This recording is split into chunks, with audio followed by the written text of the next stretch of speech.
মা, পোল্লাডাঙ্গার মক্তবে নাকি একটা টিচার লাগবে শুনলাম। হ্যাঁ, ওই স্কুলটার নাম হলো পোল্লাডাঙ্গা আদর্শ শিক্ষা নিকেতন মক্তব।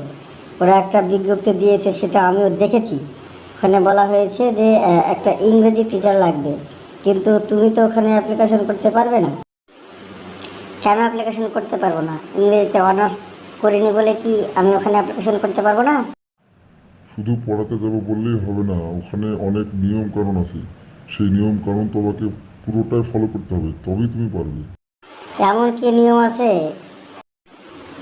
যেমন ধরো তোমার পোশাক, তুমি যে পোশাক পরো সেই পোশাক পরে তো ওখানে তুমি শিক্ষকতা করতে পারবে না।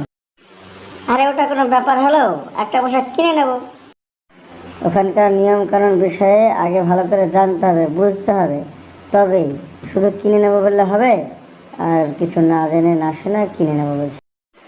ঠিক আছে, তাহলে ওই স্কুলের নিয়ম কানুন বিষয়ে আগে ভালো করে বুঝে নি, তারপরে দেখা যাবে।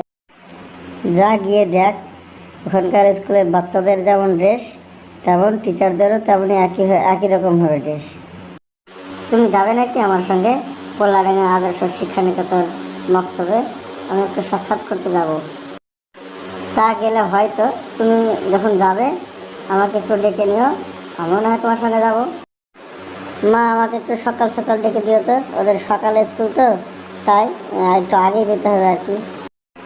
ঠিক আছে, বেশি রাত করিস না, একটু তাড়াতাড়ি শুয়ে পড়, তাহলেই হবে। চালা না পেলে আমি ডেকে দেবো, কোনো সমস্যা নেই। আচ্ছা ঠিক আছে, আমি তাড়াতাড়ি শুয়ে পড়ছি, কিন্তু ডেকে দেবে কিন্তু, বলে রাখলাম। ঠিক আছে, যা এখন শুয়ে পড়, রাত হয়েছে। ঠিক আছে মা, কিন্তু আমার বইগুলো তো গুছিয়ে রাখা হলো না। তুমি তাহলে বইগুলো গুছিয়ে রেখে বাইরে তালা দিয়ে তুমিও তাহলে একটু আগেই শুয়ে পড়ো আজকে।